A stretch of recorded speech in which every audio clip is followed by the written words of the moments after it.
2014 বিশ্বকাপের ব্যর্থতার পরই একবার জাতীয় দলকে বিদায় বলে দিয়েছিলেন আর্জেন্টাইন তারকা লিওনেল মেসি, কিন্তু কোচের অনুরোধে ফিরে এসে পূরণ করেছেন নিজের সব অপূর্ণতা। এরপর থেকে কিছুদিন পরপরই আলোচনায় আসে মেসির অবসর নেওয়ার খবর।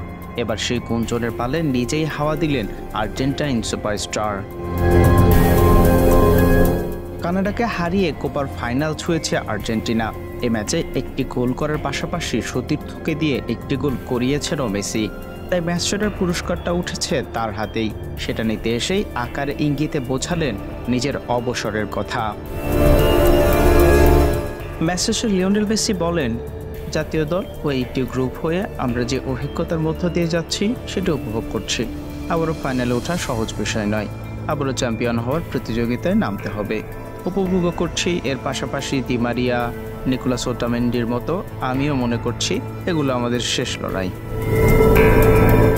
আর্জেন্টাইন সুপারস্টার একই ইঙ্গিত দিয়েছেন নিজের ইনস্টাগ্রাম অ্যাকাউন্টেও। পূর্ণ স্মৃতি স্মরণ করিয়ে লিখেছেন, আর মাত্র একটি পদক্ষেপ বাকি।